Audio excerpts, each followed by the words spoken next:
namumukha pong tambakan ang mga poste natin ng mga kable na nagkakabulbol at wala nang pakinabang.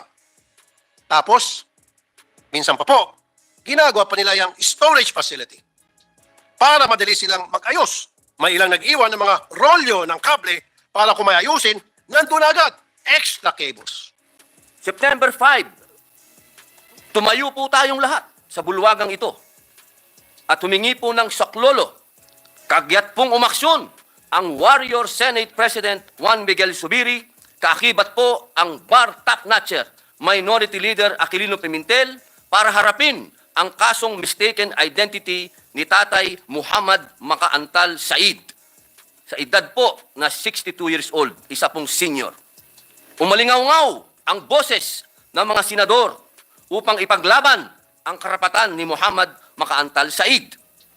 Dumaan po ang ilang buwan at bagong taon na natiling nakapiit po si Tatay Said para sa mga akusasyong wala siyang kinalaman.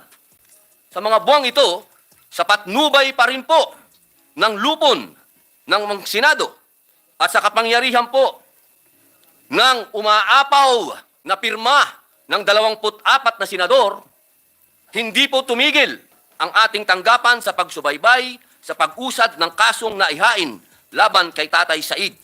Mula po sa Taguig hanggang Zamboanga Peninsula, Sulu at Tawi-Tawi. Hindi rin po tumigil ang Public Attorney's Office sa pangunguna nila District Public Attorney Ariel Ruiz, Attorney Claudette Claudel, Attorney Bridget Servino, Attorney Maria Perpetua Ramos, Regional Public Attorney Edgardo Gonzales, Attorney Anesito Tiempo, Attorney Muhammad Ahmad Amsawa, at sa pamumuno ni PAO Chief Attorney Persida Acosta upang sigurihing malinis si Tatay Said at ang kanyang pangalan ay maalis po dito sa mga karumal-dumal na krimen. Matapos po ang mahabang paghihintay at paglilitis, si Tatay Said po ay nakalaya na. Ginoong Pangulo, dahil po sa ipinakitang pagmamahal ng Senado at ipinaglaban ng Senado na makalaya si Tatay. Ngayon po, mahal na Ginoong Pangulo, nandito po ngayon si Tatay, nakalabas na po siya. Maraming salamat po. Alam niyo po, ito po ay isang tagumpay sapagkat dito ay pinakikita, mahal na Ginoong Pangulo, ang boses ng Senado. Incorporated na nagmamayari ng mga kabling yan nung nalapitan po ng mga naberya nila. Ano ang mga sinabi? Magsumiti raw ng pictures at video para ma-refer sa kanilang legal at pag-aaralan. Pagkatapos po noon, aming tinawagan ng MMDA. Ang sagot lang sa amin ng magaling na MMDA, hindi daw nila jurisdiction yung nangyari. Kawawang mga nilalang. Mga walang malay na naghanap buhay lang at namamalengke sana ay muntik pang mabawian ng buhay. At ito mga may kasalanang walang urgency at malasakit sa mga tao. Dahil sa pangyayaring ito, aking pong pinatingnan ang estado ng mga kable sa ating mga kapaligiran. Mr. President, just last August 2023, dahil sa mga nag-ipon-ipon na kable sa mga poste ng kuryente sa Binondo, sa tabi mismo ng Binondo Church, 4 na posteng bumagsak dahil sa bigat. Nabagsakan po ang ilang mga sasakyan. Naputol ang kuryente at ibang telco services. Kasamang internet doon sa area na yun. Pagkatapos po, sinara ang kalye upang maayos ang mga bumagsak na poste kaya nagdulot ng traffic. Mr. President, ito po mga spaghetti wires ang nagdudulot ng napakaraming problema para sa ating bayan.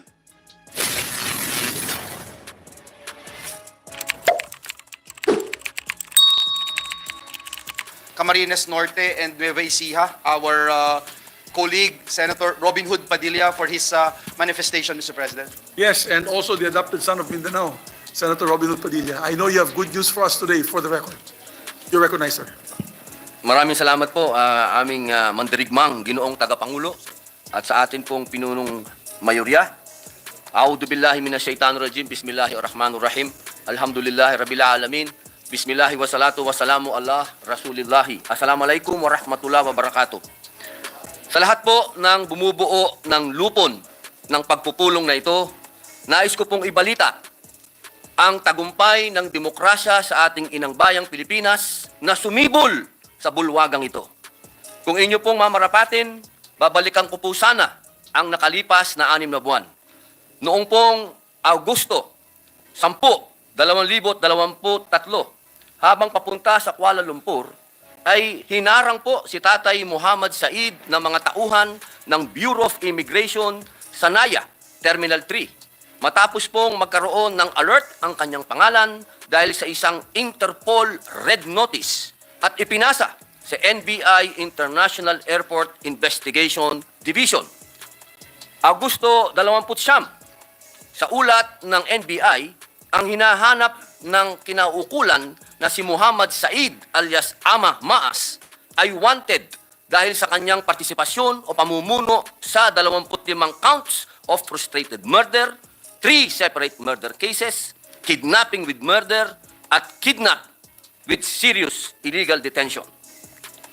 September 5, tumayo po tayong lahat sa bulwagang ito at humingi po ng saklolo, kagyat pong umaksyon ang Warrior Senate President Juan Miguel Zubiri, kaakibat po ang bar top-notcher Minority Leader Aquilino Pimentel para harapin ang kasong mistaken identity ni Tatay Muhammad Makaantal Said. Sa edad po na 62 years old, isa pong senior. Umalingaw-ngaw ang boses ng mga senador upang ipaglaban ang karapatan ni Muhammad Makaantal Said. Dumaan po ang ilang buwan at bagong taon na natiling nakapiit po si Tatay Said para sa mga akusasyong wala siyang kinalaman. Sa mga buwang ito, sa patnubay pa rin po ng lupon ng mga senado at sa kapangyarihan po ng umaapaw na pirma ng 24 na senador, hindi po tumigil ang ating tanggapan sa pagsubaybay sa pag-usad ng kasong naihain laban kay Tatay Said. Mula po sa Taguig hanggang Zamboanga Peninsula, Sulu at Tawi-Tawi. Hindi rin po tumigil ang Public Attorney's Office sa pangunguna nila District Public Attorney Ariel Ruiz, Attorney Claudette Claudel, Attorney Bridget Servino, Attorney Maria Perpetua Ramos, Regional Public Attorney Edgardo Gonzales, Attorney Anesito Tiempo, Attorney Muhammad Ahmad Amsawa, at sa pamumuno ni PAO Chief Attorney Persida Acosta upang sigurihing malinis si Tatay Said at ang kanyang pangalan ay maalis po dito sa mga karumal-dumal na krimen. Matapos po ang mahabang paghihintay at paglilitis, si Tatay Said po ay nakalaya na. Ginoong Pangulo, dahil po sa ipinakitang pagmamahal ng Senado at ipinaglaban ng Senado na makalaya si Tatay. Ngayon po, mahal na Ginoong Pangulo, nandito po ngayon si Tatay, nakalabas na po siya. Maraming salamat po. Alam niyo po, ito po ay isang tagumpay sapagkat dito ay pinakikita, mahal na Ginoong Pangulo, ang boses ng Senado. Na kapag nag-ingay at ipinaglaban ng Senado, talaga pong merong talagang demokrasyang mararamdaman ang ating mga kababayan.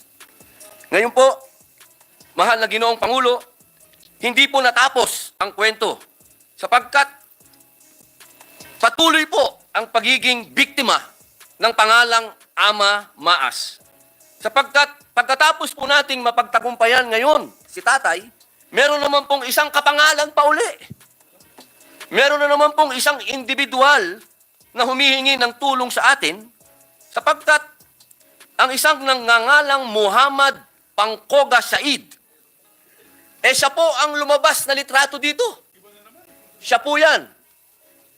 Ito po yung nilabas ng litrato ng ating mga naghahanap ng kidnapper. Ito po yung lumabas. Ito pong taong ito ay humihingi din ng tulong sa atin na hindi ako yan. Sapagkat pinatutunayan po ng Armed Forces of the Philippines, mahal na Ginoong Pangulo, na patay na po. Patay na po yung pinaghahanap ng batas. Siya po ay matagal nang nakaratay.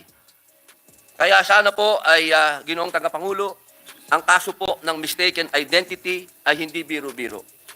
Ito po ay hindi makatwiran, makatarungan at makatao. Hindi na po ito katanggap-tanggap, lalo na sa panahon na bumubuhos ang technology at innovations. Kung nais po nating tunay na maibalik ang tiwala ng publiko at patatagin ang pundasyon ng isang makatarungang lipunan, sana po ay wala nang matulad kay Tatay Muhammad at kay Muhammad Pangkoga Said. Lagi po sanang tandaan ng mga ahensya ng gobyerno ang sinabi sa Konstitusyon, Artikulo 3, Seksyon 1, hindi dapat alisan ng buhay, kalayaan o ari-arian ang sinumang tao nang hindi kaparaanan ng batas. Di pagkaitan ng sinumang tao, kailangan ibigay ang pangangalaga ng batas pantay-pantay sa bawat Pilipino. Muli po, Ginoong Pangulo, ako po'y nagpapasalamat sa lupon ng mga senado, sa lupon ng mga senador, ang inyo pong 24 na pirma ay siyang tunay na pirma ng demokrasya ng pelikulang Pilipino ng Republika ng Pilipinas. Maraming salamat po. Maraming salamat po. Mabuhay po kayo, Senator Robin Hood Padilla, dahil sa inyong pagtutok nitong kasong ito at pagkuha ng suporta ng lahat ng membro ng Senado. So, Majority Leader. Yes, Mr. President. Mr. President, may I just make a very short manifestation? First of all, we laud the efforts of our dear colleague, Senator Robin Hood Padilla. I distinctly remember that very time when he talked to me about it, and I was the first one to volunteer to distribute to ask for the signatures of our colleagues here in this August chamber in this particular incident, Mr. President. But Mr. President, more than anything, despite the fact that we are happy that Mr. Muhammad Said is here with us, we would like to apologize to him, Mr. President, on behalf ng mga kawaninang pamahalaan sa gobyerno. Humihingi po kami ng paumanhin. Tatay, sir, paumanhin po sa pagkukulang ng ating pamahalaan, ng ating gobyerno. Nakakalungkot po, Mr. President, and this is the reason why I would request the gentleman from Nueva Ecija and Camarines Norte to instead of just making it as a manifestation, we convert his manifestation into a privileged speech so that we can refer it, perhaps, Mr. President, in the Rules Committee, and I would take the lead if with your blessing.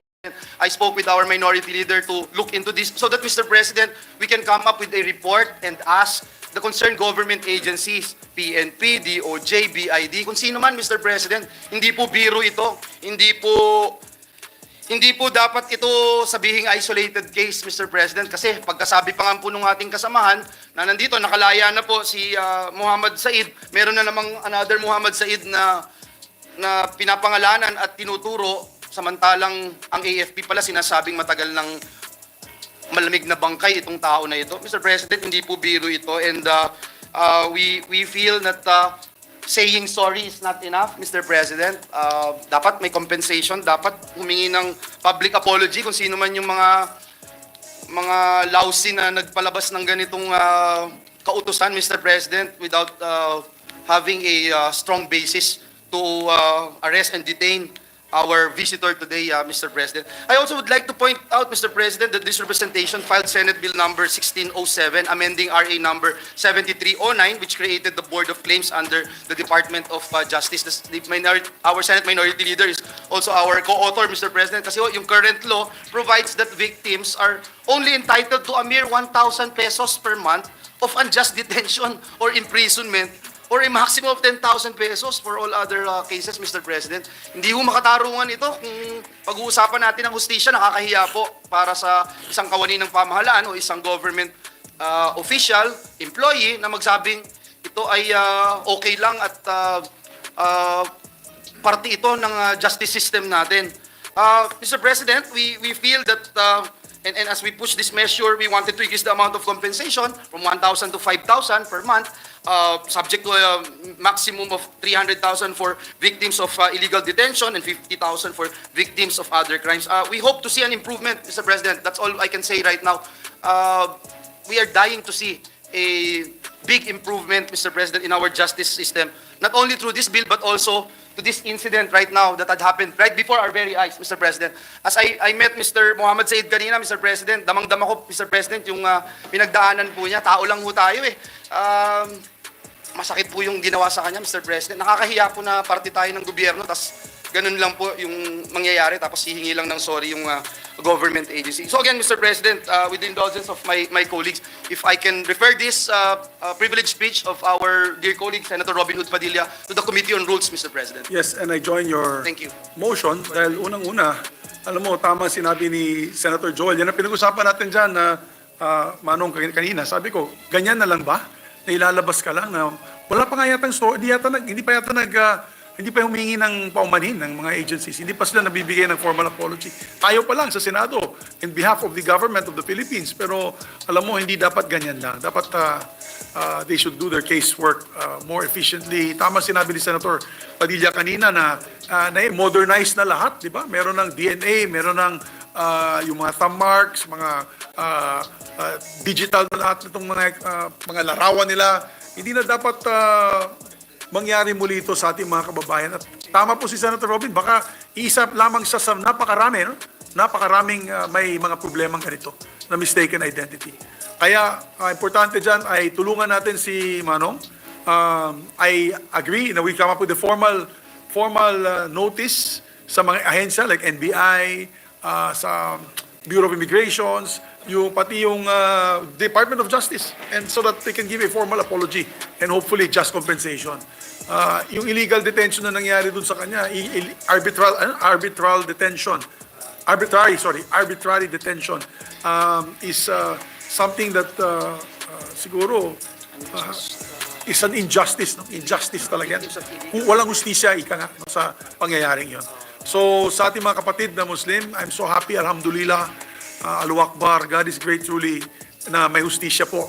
And you have the support of the Senate. Pagka ganun, ang tutulungan talaga namin dito sa Senado, kapakanan natin mga kababayan, no matter how difficult it is. Basta tumakbo lang po kayo dito sa Senado, tutulungan po kayo. At lahat po kami, lahat po kami hinalal ninyo. Hindi po kami halal na isang distrito. Kami po halal na mga taga BARM, taga Ilocos Norte, taga Visayas, taga Cebu. Kaya lahat po ng hinanakit at hinanaing ng ating mga kababayan sa iba't ibang parte ng Pilipinas, dito po ang puntahan sa Senado dahil yan po ang trabaho namin, na tulungan kayo. So, without further ado, Majority Leader, you can refer the Yes, Mr. President, I move that we refer the speech of the gentleman from Nueva Ecija and Camarines Norte, Senator Robin Hood Padilla, and all the manifestations thereon to the Committee on Rules. I so move, Mr. And President. before I do that, I just also want to thank once again Senator Robin Hood Padilla. Yes. Kung hindi dahil sa iyo, Padre, hindi mo tinutukan ito, siguro baka naiwan ng nasa kulungan si Mohammed Said. So, we have to give respect where respect is due. Mabuhay ka, sir, and continue to fight for the needs of our kababayan, particularly our Muslim brothers in Mindanao. Maraming salamat sa iyo. Mabuhay ka. Thank you. So for the previous motion, Mr. President. There being no objection to the motion is approved. No other than our idol, Senator Raffy Tulfo, to deliver his privileged speech. Our So moved, distinguished Mr. President. colleague, Senator Raffy Tulfo, is recognized, sir. Good afternoon, Mr. President, distinguished colleagues. Gusto ko po ihain sa inyo ngayong araw na ito ang spaghetti. Hindi po ito yung spaghetti na ikinakain natin sa handaan o yung kantang spaghetti. Sa halip, ito pong spaghetti na ito ay matuturing kong panganib at perwisyo sa ating mga kababayan. I present to you spaghetti wires and cables. My staff went around the metro to take photos of these entangled and voluminous wires and cables, and it was very easy to find them. Alam ko, pamilyar po tayong lahat sa mga ito. Ang sakit po sa mga mata. My attention was recently called regarding these spaghetti wires when several complainants came to my program last Friday because they got into an accident due to some hanging wires along EDSA. Panoorin po natin.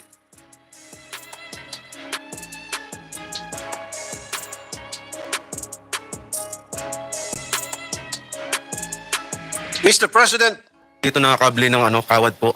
oh, kaya may ano ka sa Opo, sir. bandage. Kaya po yung time na yun, sir, binitawan ko na po yung motor ko, hindi ko na po alam kung anong nangyari sa amin. Sa gitna po ng kalsada, sir. Buti lang po yung mga ibang motorcycle rider na tumulong po sa amin. Kasi kung may kasunod pong nangyari sa amin pagkatumba, baka nasagasaan na po kami noon. Pati si ma'am. Opo. Ang ulo ko Sa sir, ma'am, ang kayo po. tumama. Tapos yung ipin ko. We already contacted Philippine Global Communications Incorporated through their customer service representative po. We informed po na mayroon pong ganong insidente nangyari, and also we emailed the police report po. Ano pong sagot nila, Corporal? Ang sabi po nung nakausap natin na si Mika po, ay na-forward na daw po nila yung police report doon po sa kanilang legal. Kausapin ko yung chairman ng MMDA. Of course, responsable ng may-ari ng kable. Pero dapat bilang sila yung namamahala niya sa mga kalye, sa EDSA, yung MMDA dapat nakita nila na may mga nakabalanda na kable, tinawagan nila yung Philippine Global para ipaayos. Mr. President, 4 incidents involving just that particular area in EDSA, and yet, kailangan pa po nila pumunta sa aking programa para magsumbong. Ito pong mga taga-Philippine Global Communications Incorporated na nagmamay-ari ng mga kabling yan nung nalapitan po ng mga naberya nila. Ano ang mga sinabi? Magsumiti raw ng pictures at video para ma-refer sa kanilang legal at pag-aaralan. Pagkatapos po noon, aming tinawagan ng MMDA. Ang sagot lang sa amin ng magaling na MMDA, hindi daw nila jurisdiction yung nangyari. Kawawang mga nila lang. Mga walang malay na naghanap buhay lang at namamalengke sana ay muntik pang mabawian ng buhay. At ito mga may kasalanang walang urgency at malasakit sa mga tao. Ibabato pa sa legal. At ang MMDA na sana ay ang sangay ng gobyerno na maaaring nakagawa ng paraan upang mapigilan ang mga aksidente sa pamagitan ng pagtawag ng atensyon nitong Philippine Global Communications ay umiiwas sa kanilang responsibilidad. Dahil sa pangyayaring ito, aking pong pinatingnan ang estado ng mga kable sa ating mga kapaligiran. Mr. President, just last August 2023, dahil sa mga nag-ipon-ipon na kable sa mga poste ng kuryente sa Binondo, sa tabi mismo ng Binondo Church, 4 na posteng bumagsak dahil sa bigat. Nabagsakan po ang ilang mga sasakyan. Naputol ang kuryente at ibang telco services. Kasamang internet doon sa area na yun. Pagkatapos po, sinarang kalye upang maayos ang mga bumagsak na poste kaya nagdulot ng traffic. Mr. President, ito po mga spaghetti wires ang nagdudulot ng napakaraming problema para sa ating bayan. Number 1, just like in the case that was brought to me, it is a risk to life and limb. It poses real danger to our citizens. Ito lang po is enough to make this matter a national concern. It could also be a cause of terrible traffic. Kapag ito pong mga kable at mga poste bumagsak, ito po ay magdudulot ng matinding traffic. Number 3, damage to property. Just like the one in Binondo, it fell on cars parked along the street. If these wires are not maintained well, it is known to cause fire as well. Number 4, damage to heritage sites. Kung magagawi po tayo sa Intramuros, madami din po mga ganitong spaghetti wires. And if these wires damage the properties there, hindi po madaling mag-restore ng mga lugar na luma na at kung masunog halos, imposible na maibalik ito sa dati. Number 5, it is an eyesore. As mentioned earlier, tourists who visit Intramuros see how these lines hamper the beautiful sights there. Ang sakit po sa mata ng mga spaghetti wires na ito. And number 6, interrupted in electricity and telecommunications. Just like what happened in Binondo when it fell, businesses, including banks, lost their internet. What if hospitals are affected and they experience brownouts for a long period of time, especially in the middle of a surgery? Mahirap po yung ganong klaseng sitwasyon.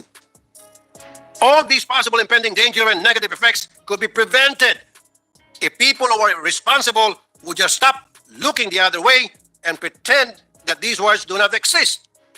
Mr. President, bakit nga ba nagkakaganito ang mga wires at kable natin? It seems that these wires are mostly from utility companies such as telecommunication, internet providers, and electricity distributors. These companies apply for permits to install these structures and attach these cables, but there seems to be nobody actively regulating them. Nobody is monitoring them, in short. Once a wire is no longer in use, they shall leave it there. And new utility providers just keep on adding and adding and adding more wires.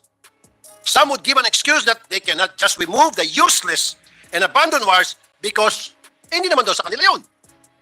So nagmumukha pong tambakan ang mga poste natin ng mga kable na nagkakabulbol at wala nang pakinabang.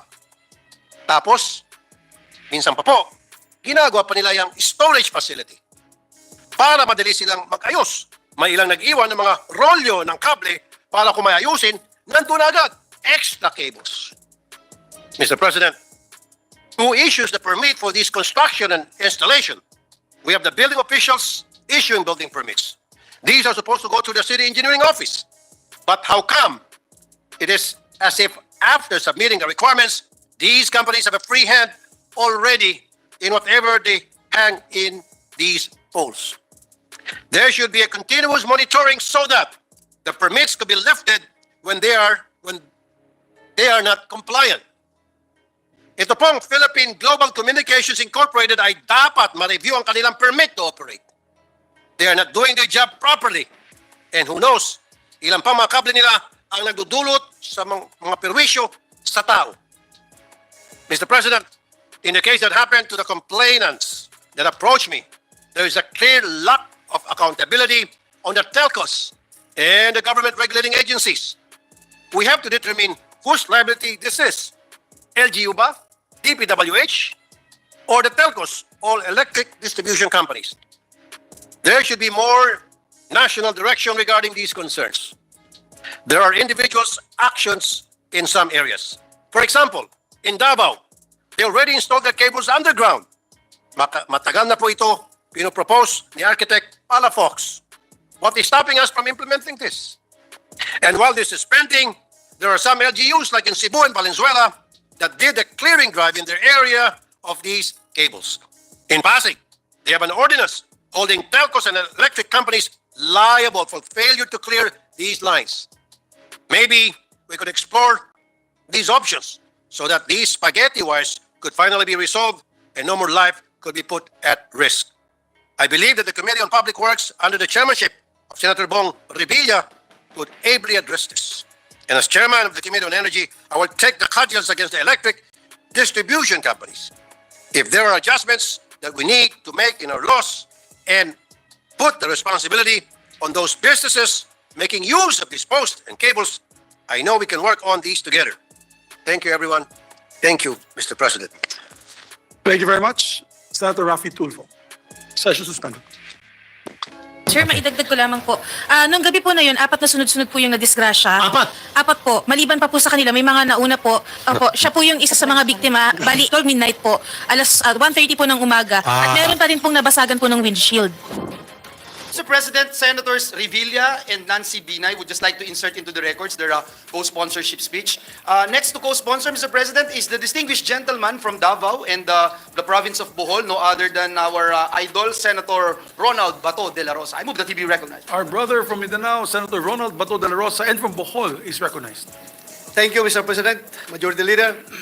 Good afternoon, Mr. President, and distinguished colleagues. I rise today before this august chamber to co-sponsor Senate Bill number 2534 under Committee Report number 190, entitled Wage Increase Act of 2023, which aims to increase the minimum wage rate of all workers in the private sector, whether agricultural or non-agricultural, by 100 pesos a day. It gives me great honor and pride to take part in furthering this noble cause of directly aiding our countrymen's life through a legislated wage increase. This undertaking will somehow ease the financial burden of several of our people who continue to make ends meet. Hopefully, may this measure also give even a little amount of comfort to some. We very well know that even before the pandemic, workers in the private sector have struggled in their everyday lives to put food on their plate. Inflation is a reality that needs to be addressed by the government with urgency. I am very fortunate to belong to an institution that has always been sensitive to the plight of the ordinary Filipino. The Senate, through this legislation, has committed itself to not only decrease the suffering of our people, but also end it. Magkano po ba ang dignidad ng isang Pilipinong manggagawa? Ito po ay kailanman hindi masusukat ng anumang halaga ng salapi. Buong-buo po ang aking pagsuporta sa dagdag ng 100 piso sa sahod ng ating mga manggagawa. Ngunit wala rin naman po sigurong masama kung gusto pa natin itong dagdagan pa. Bagamat may tuturing po na pampaampat ng pagdurugo o pananandaliang lunas ang ating panukala na ito, Nawa po ay kahit papaano ay makapagbigay ito ng kahit kaunting kaluwagan at espasyo para makahinga ang ating mga kababayan. To reiterate, there is no monetary amount that can ever measure the dignity of the Filipino worker. However, Mr. President, I hope the workers will consider this legislative measure as a first tranche of efforts that the Senate will do to requite the unmeasurable contribution of minimum wage workers to our economy. Malayo-layo pa po ang ating lalakbayin bilang isang bansa para makamit ang ating minimithing pag-unlad at ganap na pagwawagi laban sa kahirapan. Pero ituring po natin ang panukalang ito na isa sa marami pa nating mga hakbang patungo sa pagbibigay ng kaginhawaan sa buhay ng ating mga manggagawa. Ika nga po ng mga kabataan ngayon, malayo pa, pero malayo na. Pasasaan pa't makakarating din. Thank you, Mr. President. Maraming salamat, Senator Bato de la Rosa. Mr. President, next to co-sponsor the measure is the distinguished gentleman from Camarines Norte and Nueva Ecija, no other than our idol, Senator Robin Hood Padilla. I move that he be recognized, Mr. President. Our dear brother, adopted son of Mindanao and from Nueva Ecija and Camarines Norte, Senator Robin Hood Padilla is recognized. Maraming salamat po, Ginoong Pangulo at sa ating pinunong mayorya. Bismillah, gusto ko lamang pong magbigay ng isang matipunong saludo sa amin pong mga kasamang senador na nagbigay po ng panukalang ito. Unang-una na po, siyempre, kay Senator Jingo Estrada at sa ating pong Warrior Senate President, Senator Mig Subiri, at sa lahat po ng mga author ng panukala na ito. Nais ko lamang din pong ipahatid ang aking intensyon na maging kapwa may akda at kapwa sponsor ng Senate Bill number 2534 sa ilalim ng Committee Report number 190. Ang paghahain po ng panukalang ito sa plenaryo ay patotoo na mayroong mga tengang nakikinig at pusong nakakaunawa sa pinagdadaanan ng mga mamamayang Pilipino. At bilang gusto ko lamang pong isunod, mahal na Ginoong Pangulo, na sana po ay maharap din po natin ang usapin ng patungkol sa union na ito po ay nagiging suliranin na rin ng ating mga manggagawa sapagkat nagkakaroon po tayo ng mga homegrown unions na ito po ay nagiging sagabal, nagiging problema, suliranin ng ating mga manggagawa sapagkat ang sinasabi po sa ating konstitusyon dapat sila, mga manggagawa, ang nagtatayo ng union, hindi yung mismong kanilang pinagtatrabahuan. Yun lamang po, maraming salamat po, mabuhay po kayo at muli po akong sumasaludo. Isa pong karangalan sa inyong lingkod na maging bahagi ng panukalang batas na ito. Maraming salamat po, Ginoong Pangulo. Maraming salamat din, Ginoong Senator Robin Hood Padilla. Mr. President, Senator Bato de la Rosa is seeking the floor. I move that he be recognized, Mr. President. Yes, Senator Ronald Bato de la Rosa is recognized. Yes, thank you, Mr. President. Just quickly, this representation is requesting to be made as a co-author of this particular measure with the permission of the main author, Mr. President. Yes. Well, I'm the By all principal author din ako and together with the sponsor. I would suggest that we make all members. I think no members against this measure. Mr. I would love to make that motion, Mr. President, if you want me to, but it's up to you, Mr. President. Why not? It's up I to think them. a lot of our colleagues have signified their Intention intention, to support. Mr. President, and at the proper time, probably, Mr. President. Probably at the we'll, proper time, after the debates. Yes, Mr. President, because in the Senate, we Respect. debate Yeah, and we talk respect. and We debate. respect every individual opinion and Yes. position. Yes. No fast break po yung binibigay, sinasabi ni Senator Bato. Mr. President, next to co-sponsor the measure is the distinguished lady from Akbayan, our Deputy Minority Leader, Senator Risa Ontiveros. I move that she be recognized, Mr. President. Another one of our fighters and advocates of wage increase in the Senate, no other than our distinguished Deputy Minority Floor Leader, Senator Risa Ontiveros is recognized. Salamat kaayo, Mr. President. Mr. President, I wish to co-sponsor this bill as support to increase the minimum wage as a starting point, leading to a living wage. Naniniwala po ako na mismong ganitong uri ng mga panukalang batas ang dapat tutukan ng lehislatura, parehong Senado at House of Representatives. After all, this is precisely the mandate of our 1987 Constitution. Article 13, Section 1 declares that the Congress shall give a highest priority to the enactment of measures that protect and enhance the right of all the people to human dignity, reduce social, economic, and political inequalities, and remove cultural inequities by equitably diffusing wealth and political power for the common good. Pagpapabuti sa kapakanan ng karaniwang Pilipino ang tanging rason kung bakit tayo narito. Kasabay po nito, dapat rin nating ikonsidera ang mas malawak pang suporta ng gobyerno sa MSMEs. Ito ang mga dapat nating inaaral at tinatrabaho, hindi ang pekeng PI at questionableng tsatsya. Salamat kaayo, Mr. President. Maraming salamat, Senator Thank you, Risa Mr. President. Last but not the least, to co-sponsor the measure is the distinguished lady from Taguig and Pateros, no other than our resident athlete, Mr. President, Senator Pia Cayetano. I move that she be recognized, Mr. Our President. distinguished colleague, Senator Pia Cayetano, the representative of Taguig Pateros and the Republic of the Philippines is recognized. Thank you, Mr. President. Mr. President, just a very short co-sponsorship speech. Mr. President, as the Senate Committee Chair of the Committee on Sustainable Development, Goals, Innovation, Futures Thinking, we talk about sustainable development. We broadcast to the world, we show pictures of our beautiful landscape, seascape, and of course, the picture of modernization. But as they say, Mr. President, you can only determine truly how advanced or how developed a country is when you look at how they treat the most vulnerable in their society. So when we look at families who cannot even feed their children 3 meals a day, who struggle to put literally a roof over the head, where they live in shanties, they live, Mr. President, in these worn tarps that are used during political campaigns, di ba? After the campaign, you'll see na bubong na yan ng mga bahay, pader na yan ng kanilang barong-barong. This is how millions of people live in the Philippines, Mr. President. So when we take time dealing with political issues, it takes time away from dealing with the poorest of the poor who need our support to live a decent life. Mr. President, in our show, Cayetano in Action with Boy Abunda, we often tackle problems that include marital problems, nagbubugbugan na asawa, utang, minsan utang ng nanay sa anak na hindi na nag-usap ang nanay at anak for 3 years dahil sa utang, couples who separate dahil sa whatever conflict they have. 99%, Mr. President, the root of their problem is poverty. Sheer poverty. May daycare teacher na sinumbong ang isang nanay dahil hindi na pinapasok sa daycare ang kanyang anak. And the reason is, sobra siyang nahihiya dahil wala siyang pagkain na mabigay sa anak niya, papasok daw yung anak niya ng gutom. So sa kahihiyan, hindi niya lang niya pinapapasok yung anak niya, Mr. President. So all of these legal issues can be attributed to people having decent jobs and decent wages. And so I joined the Senate President and our colleagues in co-sponsoring this very important measure.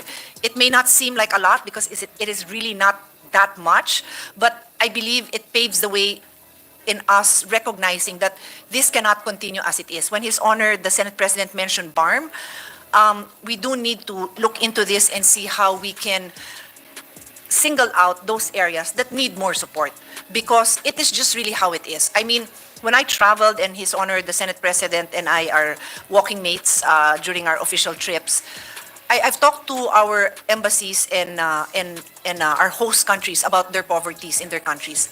Their poverties, at least the countries I've visited, are different from our poverties. May bahay pa rin silang nauuwian. Pag malamig, baka pinag-aawayan nila ng konti, yung heater hindi ganun kainit. Pero may trabaho naman. Yung trabaho siguro nila, kung 600 euro a month na maliit sa Europe, pero 600 times 60, that's 36,000 pesos. And here we're talking about hindi pa umaabot sa 15,000 pesos, Mr. President. So it's incomparable, but it is not acceptable that we continue this way. So I thank His Honor for prioritizing this measure. And as I said, I join our colleagues in supporting this measure. I will submit a more comprehensive sponsorship speech for the record, because I just really like to tie it into all the SDGs that are affected by this. Health, education. Hindi mo nga mapaaral yung anak mo dahil wala kang pambaon man lang para may makain siya. And you can't even begin to go to get health care dahil karamihan sa kanila, alam nila na kahit papano may aambag dahil yung sinasabing no balance billing, hindi naman actually 100% accurate. Meron din naman iaabono, depende rin sa sakit. So, tama sila na, di bali na lang, wala na silang aasahan. And that is not how we want our Filipino people to feel. So again, my full support for this measure, Mr. President. Thank you.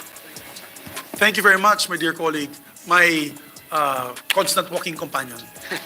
Thank you, Mr. President. And it's true, Mr. President, that it's about time that we need to act on this very important piece of legislation. So again, we thank you, Mr. President, our leader, Senator Zubiri, and our chairperson, Senator Jinggoy Estrada of the Senate Committee on Labor. Mr. President, to allow our colleagues to further study the measure, I move that we suspend consideration of Senate Bill number 2534 under Committee Report number 190. So move, Mr. President. There being no objection, motion is approved. Mr. President, this juncture, I move that we resume consideration of Senate Bill number 2386 under Committee Report number 99. This bill pertains to the Real Property Valuation and Assessment Act. I so move, Mr. President. Yes, there being no objection, motion is approved. Mr. President, the parliamentary status of the measure is that we are now in the period of interpellations and debate. And so with that, I move that we resume the period of interpellations and recognize the sponsor of the measure, Senator Sherwin Gatchalian, and to interpellate our Deputy Majority Leader, Senator Mark Villar. So move, Mr. President. Our distinguished colleague, the chairperson of the Committee on Ways and Means, Senator, the very hardworking Senator Sherwin Gatchalian, and to interpolate the equally hardworking Deputy Majority Floor Leader, Senator Mark Villar. Thank you, Mr. President. With the consent of the good sponsor, may I be allowed to proceed with my interpellation? Yes, more than willingly, Mr. President. Yes, I just have a few questions relating to my work as a former DPWH Secretary and under the Build Then, which is now continuing under the Build Better More program of this administration. My question is, in Section 2 of the committee report, in Item B, provides in the declaration policy that the bill is for the adoption of market value as the single real property valuation base for the assessment of real property-related taxes in the country and for the valuation of real property for various transactions by all government agencies. Is this correct, Mr. President? Yes, Mr. President. It's correct, Mr. President. And in proposing as part of the policy direction of the bill, it was provided in Section 36, letter C, sub-item 3, that the provisions of Section 567 of the Republic Act number 10752 are amended insofar as they are consistent with the provisions of this bill. Is this correct, Mr. President? Yes, Mr. President. That's correct. Thank you. As former Secretary of the DPWH, of course, I was tasked with the heavy responsibility of settling various right-of-way issues, acquisition problems that are governed by the Republic Act 10752, which while instrumental in facilitating the completion of several big-ticket projects, there are still numerous concerns that remain to be resolved in right-of-way issues, such as funding requirements and the reasonableness of the just compensation to be paid to the owners whose real properties are affected by the government project. In fact, the amendment of RA 10752 was actually proposed as a priority legislation for this Congress in the previous LEDAC meeting. So I may ask the good sponsor, what will now be the valuation that the national government will offer to negotiate for the right-of-way acquisition of the lands after the repeal of Section 5 of RA 10752?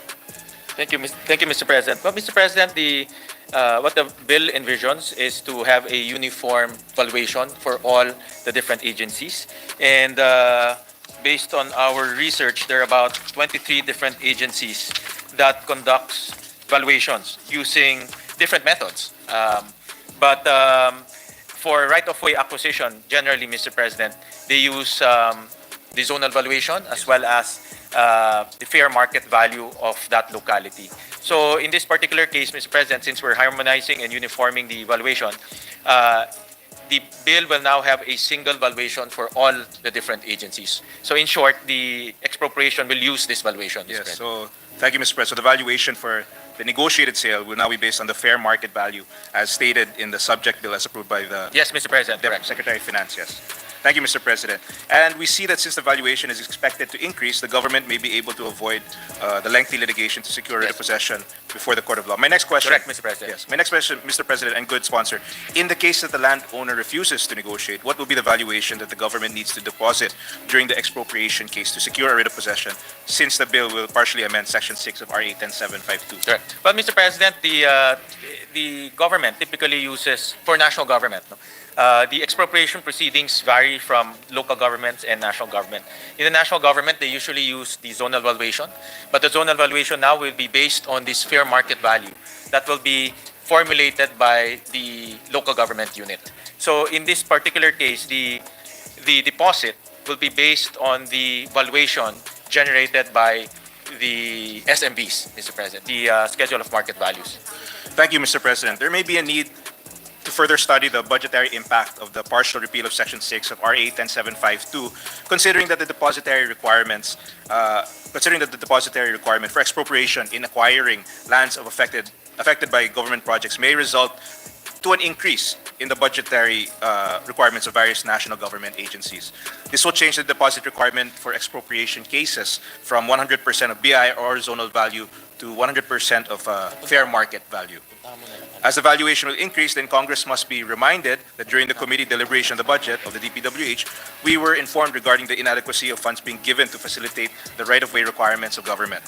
The Congress must be ready to provide additional appropriation should the enactment of the RP VARA result in the increase of the just compensation that the government needs to settle. For the body's information, the proposed budget of the DPWH for the right-of-way payment was 1.71 billion.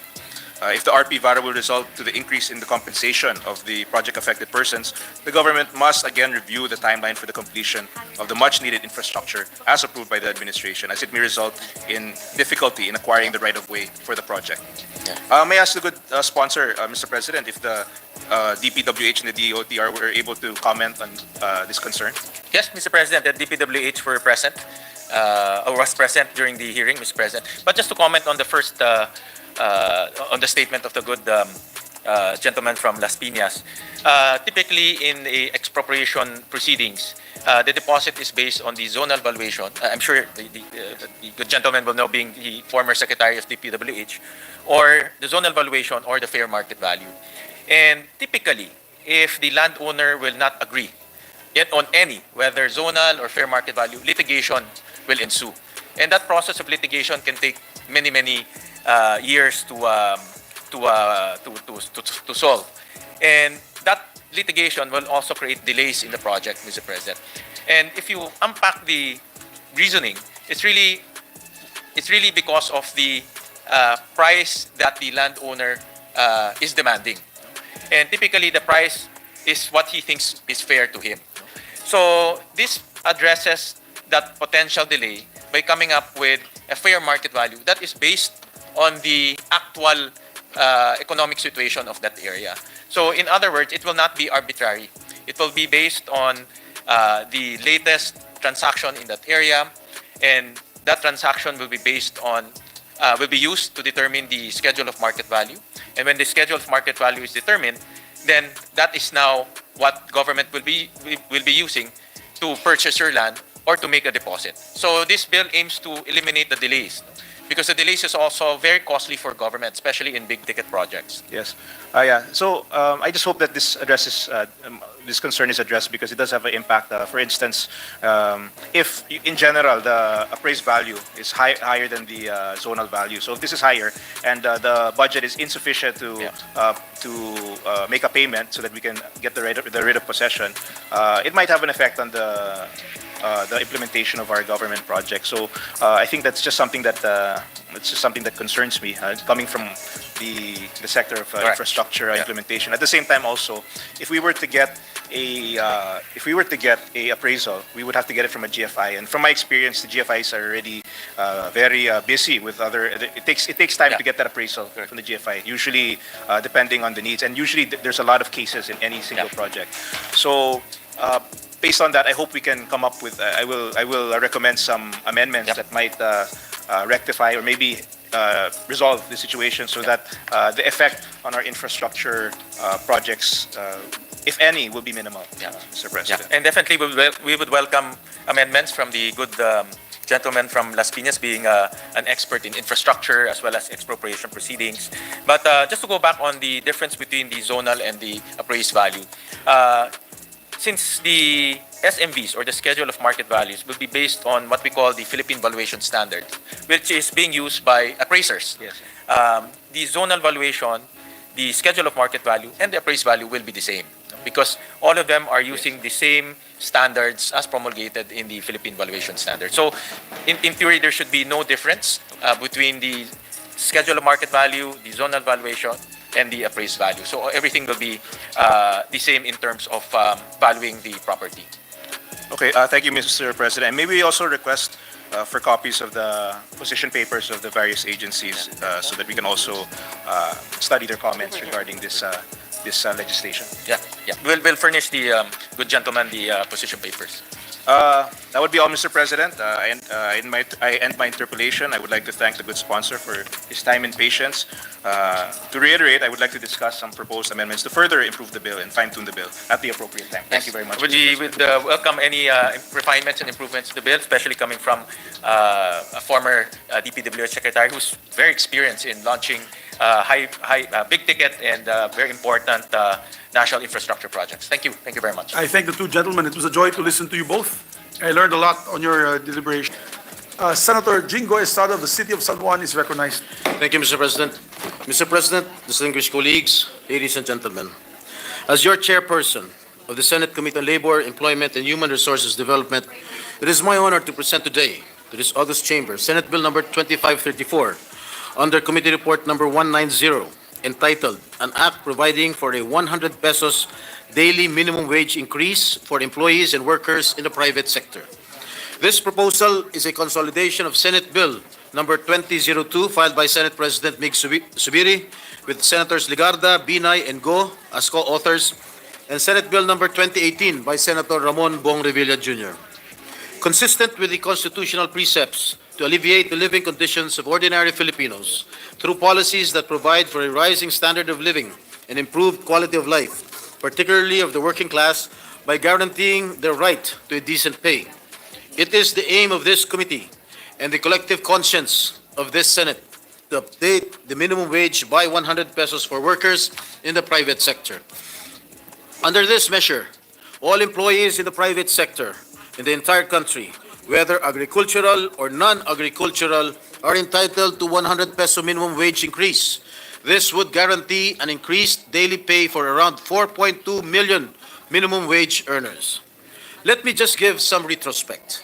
The last legislated wage hike that was implemented in the country dates back to 1989 with the enactment of Republic Act number 6727, or the Wage Rationalization Act, which effectively declared that wages would be set on a regional basis by the regional wage boards. To answer workers' clamor, Mr. President, almost all regional wage boards have issued wage orders last year to increase the minimum daily wage rates in their respective regions, ranging from 30 pesos to 89 pesos. And we are not stopping there. The Senate's effort to legislate an increase in minimum wages augments the wage increases already issued by the regional wage boards. Thus, after consideration of the existing socio-economic conditions and positions of various sectors, it is incumbent upon us to propose a daily pay hike to help alleviate the burden of Filipinos in the face of soaring prices of basic commodities and rising cost of living. We cannot turn a blind eye on the injustice to and the economic conditions of our workers, who are considered the lifeblood of our economy. Ginoong Pangulo, tapatin po natin ang kasulukuyang minimum wage sa iba't ibang rehiyon na nasa 306 pesos hanggang 610 pesos ay hindi sapat upang bumuhay ng kahit isang maliit na pamilya sa araw-araw. Computein po natin, Ginoong Pangulo. Halimbawa, 7,344 pesos ang buwan ng sahod na matatanggap ng manggagawa sa isang retail establishment na tumatanggap ng 306 pesos per day. Ikaltas mo pang SSS, Pag-ibig at PhilHealth, may tuturing na siyang mahirap sapagkat ang national poverty threshold ay 9,686 lamang. Samantala, ang pinakamataas na sahod na 610 pesos mula sa Kalakhang, Maynila o dito sa Metro Manila ay makakatanggap naman ng 14,640 pesos kada buwan. Mas mataas lamang ng kaunti sa near poor threshold na 12,400. While minimum wage in Metro Manila for the non-agricultural sector consistently recorded the highest basic pay in the country at 610 pesos per day, however, the actual daily pay is eroded by inflation. The real value of the minimum wage, which reflects the inflation-adjusted rates using the Consumer Price Index, has fallen to 514 pesos and 50 centavos in the capital as of July 2023, and further decreased to 504 pesos for October of 2024.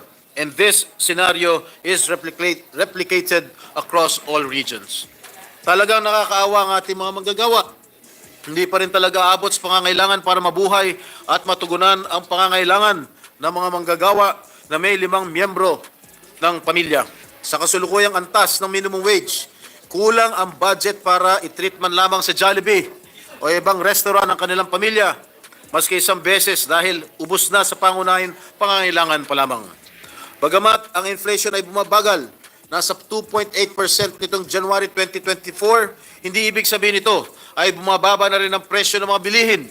Sa katunayan, ang rice inflation ay pumalo sa 22.6%, ang pinakamataas na antas mula March of 2009 at patuloy pa ang pagtaas ng ibang mga bilihin sa kabila ng patuloy na pagtaas ng presyo ng kuryente at gasolina.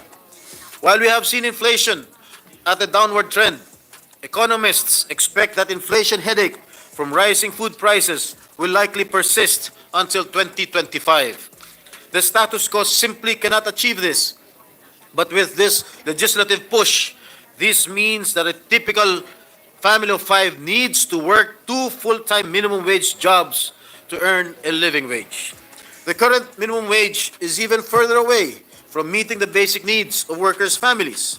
It was estimated that a family of 5 needs at least 8,379 pesos per month to meet just their basic food requirements. That translates to about 280 pesos for food expenses alone in 2021.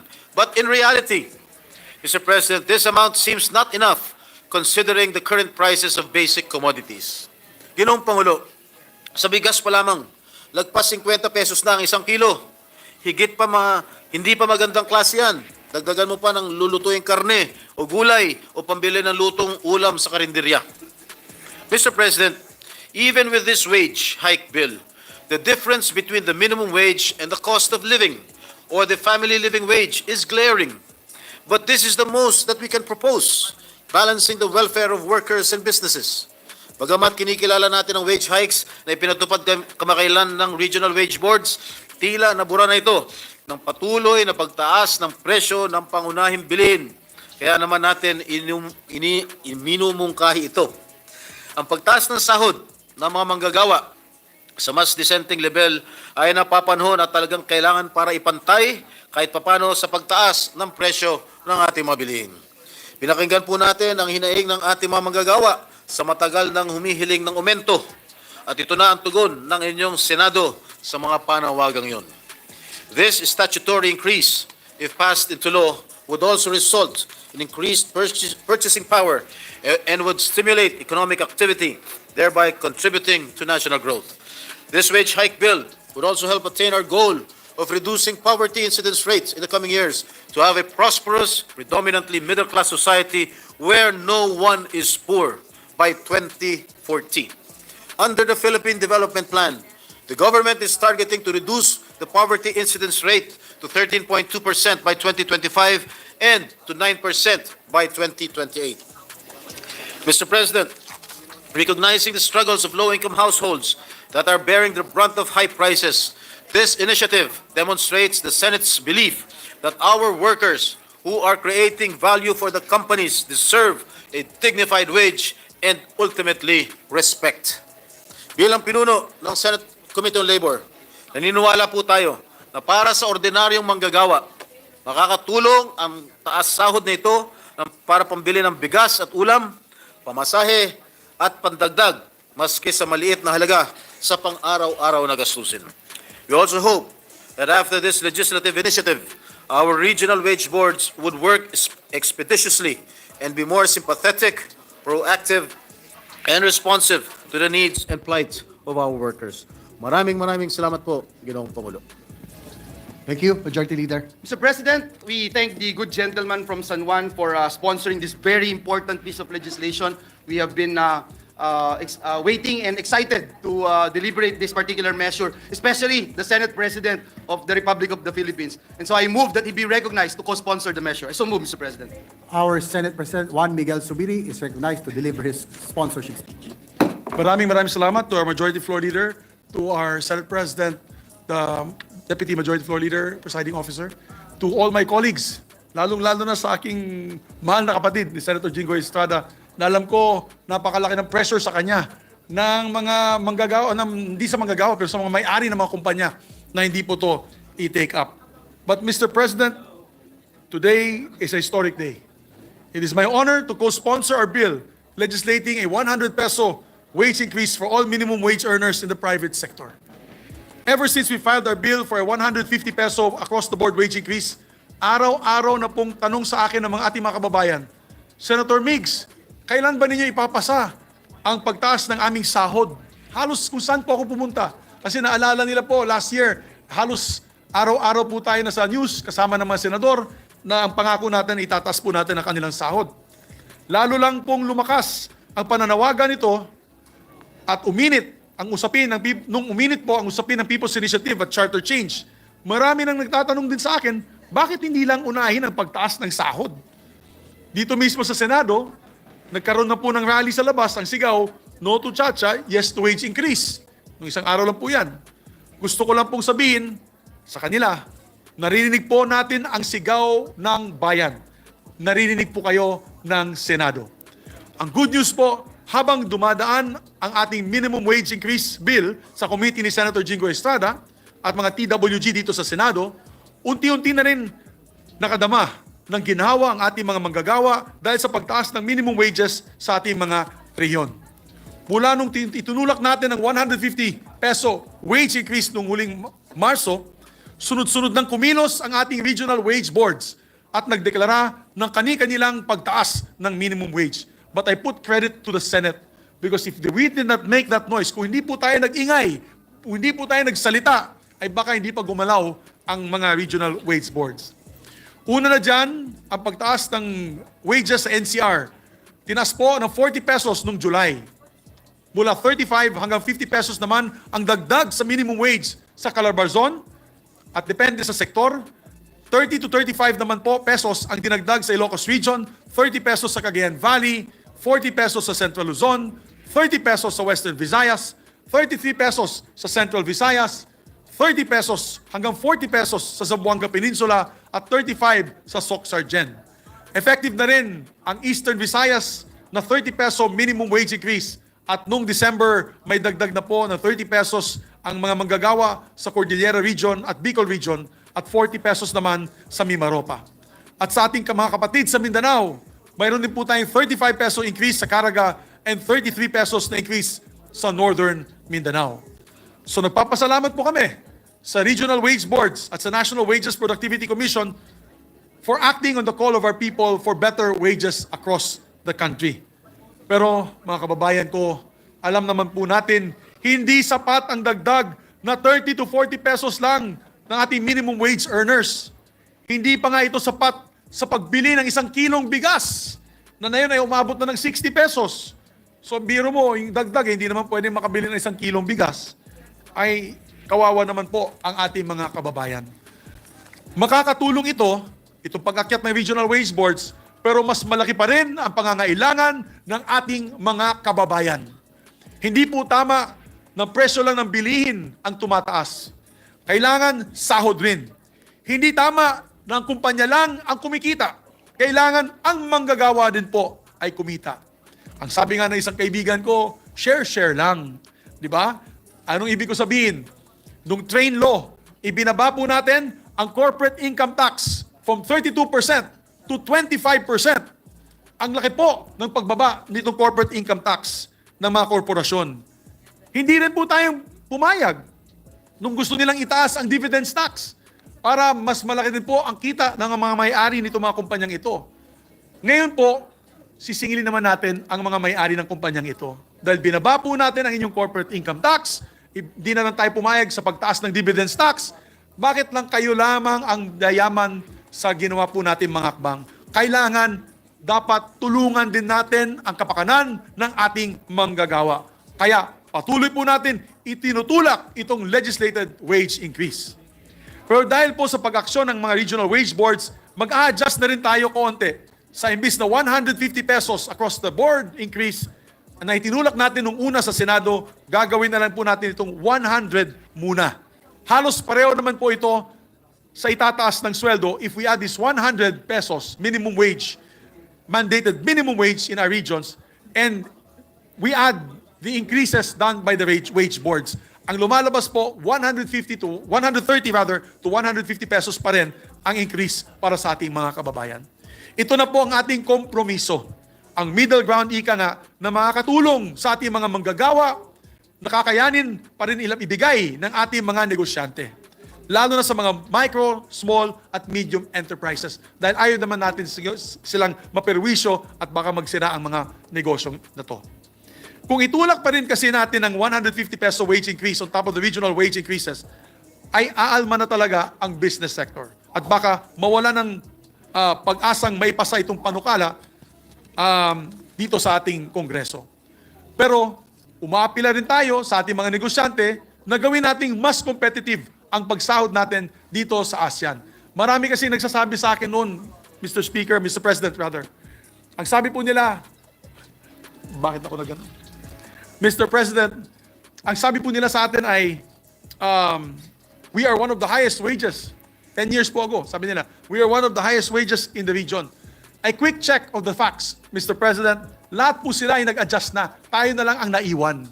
So now, if you look at the region, tayo ng isa sa mga pinakamababa in terms of wages sa ating mga kababayan. And look at our regions, our neighbors in our region.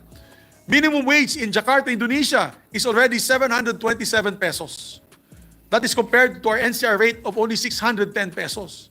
This is why we are continuing to push for minimum wage increase despite pushback from some sectors. Doon sa ibang bansa, pwede bang ma-expand ng konti yan? Yung Malaysia ay 758 pesos a day ang Malaysia. Jakarta is 724 pesos a day. Yung Singapore is already minimum wage monthly. 30 plus thousand pesos yata, Mr. President, ang sa Singapore.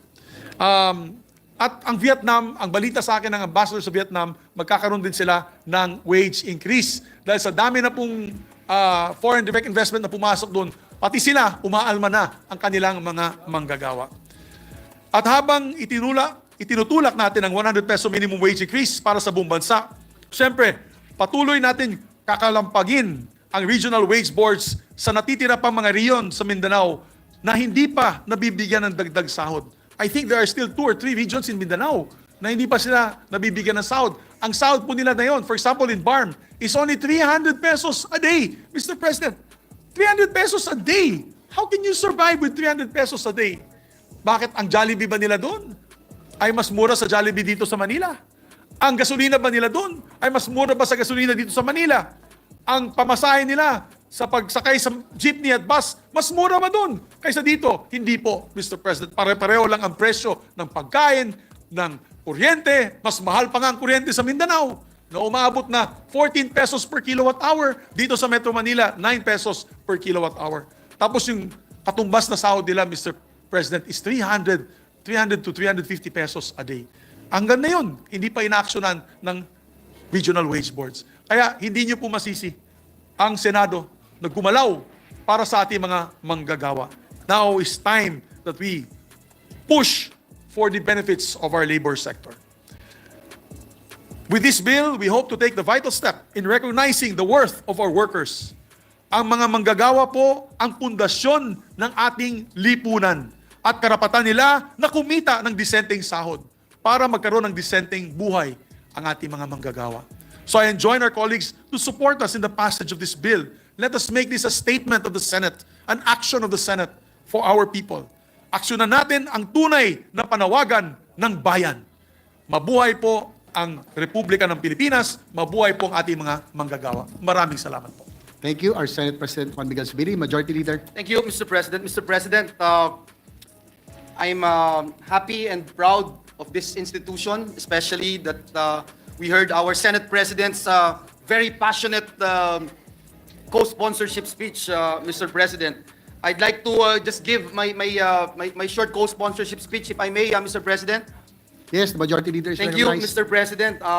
I will just ask Mr. President that the whole speech of this representation be inserted into the records, but I just cannot help but acknowledge and thank our Senate President Mig Zubiri, the principal author also of this very important piece of legislation, Senator Jinggoy Estrada, the chairperson of the Committee on Labor, sa kanya pong pagtalakay sa panukalang nagtataas ng sweldo ng ating mga masisipag at magigiting na manggagawa. Alam niyo po, Ginoong Pangulo, lagi kong ini-example yung pinakapayak na produkto na kinakain ng ating mga kababayan sa 4 na sulok ng Pilipinas. Yung po yung noodles, Mr. President. Natempt akong sabihin yung Lucky Me. Yun ho yung pinaka-basic, pero pare-pareho po yung presyo kahit saan kang lupalop ng Pilipinas, pero hindi pare-pareho ang sweldo. Ang nakakalungkot, kawawa ho talaga yung mga kababayan nating naiiwan, lalo na hindi natin sinasabi na hindi epektibo ang regional wage boards. But kung titingnan po talaga natin, malayong malayo doon sa living wage. Kaya po isang karangalan na maging co-sponsor ng Senate Bill number 2534 sa ilalim po ng Committee Report number 190 na nagbibigay dagdag na 100 pesos daily minimum wage.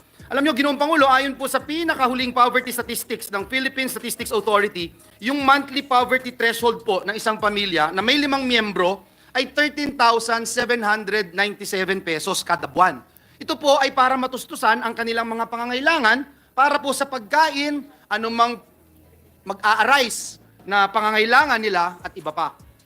Mas mataas po ito ng 14.2% sa naitalang 12,082 pesos monthly poverty threshold sa taong 2021, Ginoong Pangulo. Kaya naman po, yung panukalang dagdagan ng 100 piso ang minimum wage ay maghahatid ng ginhawa kahit papaano. Kahit nga po, hindi pa sapat. Pero kahit papaano, pwede na, makakatulong na rin sa ating mga kababayang Pilipino. Muli, Ginoong Pangulo, isa po itong positibong hakbang upang makamit natin ang pangako ng ating minamahal na konstitusyon na magkaroon ng living wage ang bawat pamilyang Pilipino. Maraming salamat po, Ginoong Pangulo. At this juncture, I move that we recognize our Senate President Pro Tem to co-sponsor the measure. Maraming salamat to our Majority Floor Leader ng puso niya ay para sa manggagawa, former Chairperson of the Committee of Labor. Our Senate President Pro Tempore, Senator Lauren Legarda is recognized. Thank you, Mr. President, and I commend you for bringing this into immediate attention. And of course, the chairman of the Committee on Labor, Senator Jinggoy Estrada. Thank you to the Majority Leader as well for concurring with the leadership of the Senate. It is my privilege and honor to co-sponsor Senate Bill 2534, an act providing for a 100 pesos daily minimum wage increase for employees and workers in the private sector. It is very clear that inflation has hurt the labor sector and most families do not find the means to make ends meet. It is high time we increase the minimum wage across the board in the private sector to alleviate the financial strain on our families. By ensuring that families earn a fair wage, we can address concerns about basic necessities, and this will enable families to enjoy more fulfilling and stable lives. And this, I believe, is a matter of economic justice and basic human dignity. While the cost of living continues to rise, our laborers find it difficult to keep up with it, and this leads to individuals not being able to provide food on their table, a basic need, not being able to study even if basic education is free, even if higher education is free in state institutions, and also not being able to afford health care even if we already have PhilHealth, or not being able to live in their own homes. And by increasing the minimum wage, there is a chance to hopefully lift individuals out of abject poverty. There is a chance for them to be more productive, to pay more taxes, to spend more in our economy, to be able to live a life that they deserve. We cannot ignore the plight of our workers. They are the ones carrying this economy, and we must protect them at all costs. We must not tolerate inequality, injustice, and poverty. And this is why we urgently must pass this measure.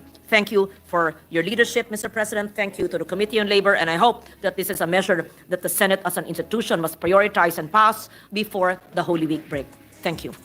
Thank you very much, Madam. Thank you, Senate President Pro Temp Lauren Legarda. Mr. President, next to co-sponsor the measure is the gentleman from Davao and Batangas, no other than Senator Christopher Bongo. I move that he be recognized. Our distinguished colleague from Davao City and Batangas Province, Senator Christopher Bongo is recognized.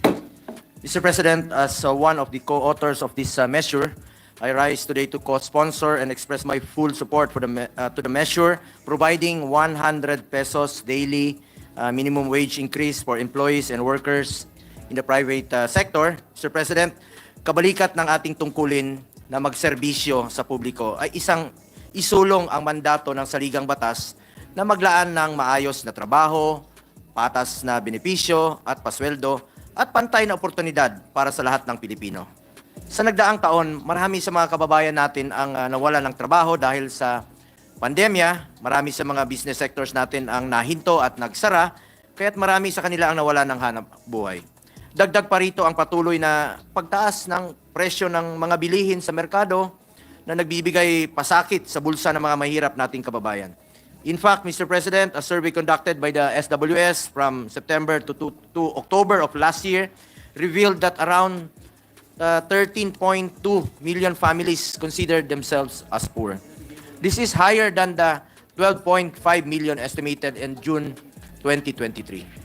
Totoo po na dahan-dahan nang bumubukas ang ating ekonomiya at marami na rin po ang nakakabalik sa kanilang mga trabaho at hanap buhay. Ngunit hirap pa rin ang mga ordinaryong Pilipinong itawid ang araw-araw na gastusin dahil sa inflation at mababang sweldo. Mr. President, unahin natin ang kapakanan ng mga mahirap. Dapat walang magutom, dapat maramdaman nila ang pagbangon ng ekonomiya tungo sa mas ligtas at komportableng buhay pagkatapos po ng pandemya. The measure at hand serves as our response to the mandate of the Constitution to alleviate the living conditions of the ordinary Filipinos through policies that provide a decent and humane standard of living and improved quality of life, particularly of the working class, by ensuring the right of labor to its just share in the fruits of production, to guarantee the workers' right to a living wage, and to promote social justice. Moreover, it is also the policy of social justice to strike a balance between the interests of the employers and workers. This bill is not meant to add burden to our employers but to strike a balance as what social justice means. Dapat po ay may pantay ding pagkilala sa karapatan at kapakanan ng lahat ng sektor sa lakas sa paggawa. Sa mga mayayaman, kung hindi naman po kayo malulugi, ipamahagi niyo naman po ang inyong kita sa mga mahirap nating kababayan. Sa mga isang kahig, isang tuka. Mr. President, ako po ay patuloy na susuporta at titindig para sa kapakanan ng bawat manggagawang Pilipino. Our march towards full and inclusive economic recovery must be felt by everyone, especially our ordinary Filipino workers. Maraming salamat po. Maraming salamat, Senator Christopher Bong. Thank you, Mr. President. Una sa lahat, allow me to congratulate our colleague, Senator Padilla Tulfo, for bringing this to our attention. Matagal ng problema ito at parati natin ito nakikita and we're just maybe taking it for granted. Lalo na ngayon meron ng mga aksidenteng 4 sa isang lugar. I hope wala po namatay, Senator Tulfo, doon sa insidente. Fortunately, wala pa po. Okay. Ito po, Mr. President, na meron akong bisita a few months ago, pinsan ko na based in the US. Dala niya yung kanyang 13-year-old son. Ang sabi nga niya sa akin, look at the black spaghetti. Sabi ko, ano yun? What is that black spaghetti? Yung term black spaghetti. The wires. Napansin ng batang laki sa Amerika na yung mga wires nga natin, buhol-buhol at nakikita niya na nagsanga-sanga, buhol-buhol, siguro walang order. Kaya ang napatawag ay black spaghetti. Ngayon, if they lead to vehicular accidents already, Mr. President, posible bang fire hazards din po ito, Mr. President? Makukonsider di ba natin mga fire hazards din ito? Mr. President, that is precisely right. Marami na pong mga incidents in the past, yung mga kable na kabulbul sa kalye, nag-cause po ng accident like fire. May mga bahay na nasunog at meron na po mga na-electrocute, but not on this particular case that I did my privilege speech on. Marami na po. You're correct, Mr. President. So, Mr. President, siguro matanong lang natin sa ating speaker, sa research po niya on the subject matter, masasabi na ba niyang alam na natin sino dapat ang in charge dito para ayusin itong so-called black spaghetti, Mr. President? Mr. President, thank you very much for that question. Yeah, as a matter of fact, naka-encounter po kami ng tinatawag nating pagpapasapasahan because when we called the MMDA, because itong problema ito ay sa kalye sa Quezon City, na dapat responsibilidad ng MMDA because meron tayong batas ng MMDA ang nagme-make sure na yung safety ng mga motorista. But the MMDA said it's not our jurisdiction. Nagugas kamay po sila at itinuro po nila doon sa telco. Actually, Mr. President, wala pa tayong clear na na batas para sabihin who should be responsible dito sa mga spaghetti na nagiging salot yan sa mga kalye. Ito ho ba ay telco in the case kung ito ay from telecommunication companies? Ito ba ay yung engineering office ng city na kung saan nandun yung spaghetti na wires, ito ba ay MMDA or DPWH? Wala pa po eh. That's why sana po pag nagkaroon tayo ng hearing tungkol dito, we have to come up with something where meron tayong i-delegate na isang agency na would take the lead and be responsible sa mga problemang ito. Para kung may nangyari, sila pong sisihin at wala nang iba pa. Tama po, importante. Nagawa ko rin yung comment na yan sa isang hearing ni Senator Risa Ontiveros na napansin ko nga rito sa Pilipinas yung if it seems like it's a practice not to pinpoint the ultimate person or agency or entity responsible for a certain act.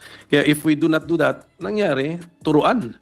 Nagtuturuan. So, I hope na pag na-hear na po itong subject matter na ito, ang resulta talaga natin, we can come up with a clear policy na sana ang resulta ay hindi shared power. Pag shared power, patay, wala na naman mangyari. Parang interagency na naman po yan na mga shared power. We must lodge the responsibility to a very specific agency, entity, or person, Mr. President. I agree with you, Mr. President. To give an example, this was a few months ago. Meron po na aksidente na isang bata sa isang probinsya. He got electrocuted dahil yung wire, umuulan po yun, nakalawit-lawit sa may kalsada, namatay po siya. Ngayon, hindi po inaako nung may-ari ng electric company kasi sabi niya, dapat daw yung LGU, dapat na monitor ng LGU na may sakop ng lugar. Sabi naman ng LGU, hindi naman kami dapat yan, dapat yung police. Kasi naisumbong na raw yan. So lahat silang tuturuan. Tuturuan, opo. Sige po, kung nangyari sa Amerika to, I think yung aggrieved party would have sued the local government. Ganun na mangyari. So, dito, although of course, the local governments can be sued. Dito yata ang local government ng Taal, Taal Batangas, tanungan natin kung tama ba yung theory ko. The local government can be sued. And unfortunately, kung manalo yata ng monetary claim yung plaintiff, yung execution ng problema, paano naman niya ma-execute? So maybe we can also look at that concept, Mr. President, the suability of our local government units and other government agencies. But we have to provide also now the mechanism na yung mananalo sa kaso ay hindi pirik victory ito. Dapat may actual makukuha siya from the government agency na kinasuhan niya. I agree with you, Mr. President. The difference between other countries like the US, Western countries, and the Philippines, doon kasi pag may mga pabayaan ng mga ahensya ng gobyerno or even companies for that matter, pwede madimanda. That's why these companies, meron sila palaging insurance na binibili, liability insurance. Dito sa atin, hindi mo pwede. You cannot sue the city government. You cannot sue the barangay. You cannot sue the utility companies or any agency for that matter. Ang gagawin nila nito mga naagrabyado, it's either magsumbong sa akin or magmakaawa na sana sila kawaan at sila ibibigyan ng compensation. Unlike sa other countries na pwede na idemanda kung sino karapat dapat imanda and then in the end, nanalo sila, bibigyan sila malaking compensation. That's why nag-iingat po ang marami sa mga ahensya ng gobyerno at iba pa yung mga ahensya doon sa ibang bansa. Sa ibang bansa po. That's why ang instruction ko nga sa staff ko, aralin yung the suitability of the government agencies and then pag manalo, how will the monetary award be satisfied? Yun po. Kasi dito, ang alam ko, papadaan mo pa sa COA, pa-approve mo sa COA. In case of the national government, daan mo pa sa COA, and then palagay mo pa sa GAA. Ganun po kabusisi. So we have to find a way na to make it efficient, more efficient, this judicial course. Hopefully, hindi na dumating doon, pero dapat parating may recourse to judicial processes, Mr. President. Mr. President, kung pwede ko lang maidugtong itong another case ito, pero medyo similar. That's why I'm passing a bill na kung saan i-require ko po lahat ng mga kontraktor na bago silang magbungkal ng lupa o umpisahan yung project na nakuha na sa DPWH, they should buy an insurance for that particular project. Kasi sa ngayon, ang dami ko na pong mga kaso na nakatiwangwang lang yung mga proyekto nila, naging pabaya sila, may mga nasugatan, namatay pa. And yet, walang pambayad yung contractor. So ang nangyayari po, yung mga biktima o pamilya ng biktima, kulang na lang po lumuhod doon sa contractor. And kuminsan yung contractor, tatalikod, kuminsan suplado pa, hagisan na po ng barya, tama niya, ilang kaya namin. Pero kung ni-require mga ito na magkaroon ng insurance, then the insurance will take over kung sakali man may nangyari. In this way, later, itong insurance company, iba-blacklist itong mga pabaya ng mga contractor, tataas ng premium, magpapakatino na po sila ang maging result. Thank you, Mr. President. Sana nga sa hearing lumabas po ng lahat ng ideas na ito at maano natin talagang maging enforceable. Siguro Mr. President, di ba yung black spaghetti, so ang isang remedy doon i-rationalize yung use ng shared use ng mga poles, no? And then may nabanggit po yung ating speaker na si Architect Palafox. Ano ba yung suggestion niya? Underground, pero meron na ba tayong idea? Ano ba yan? Is it more expensive to bury the wires underground than to let them hang over poles, Mr. President? So, umpisa pa lang kasi hindi pa ho talaga nakasetup. Well, of course, gagastos po tayo, Mr. President. Medyo may kamahalan yan. Pero pag tumagal-tagal na, nagawa natin, nagkaroon ng proper setup, mas makamura at mas safe pa, Mr. President. Okay. So mukhang mas safe nga kasi, well, less of a fire hazard na lang. Less of a fire hazard na siguro yun. And then, of course, yung mga aksidente na tatamaan sa leeg, yung ating mga riders. So with that, Mr. President, let me congratulate again our Speaker, Senator Raffy Tulfo, for bringing this before our attention, Mr. President. Kailangan natin tugunan itong mga ganitong problema na pang everyday na encounter, and before they cost lives. Although I'm sure these have cost lives. Salamat na lang sa examples ng ating speaker.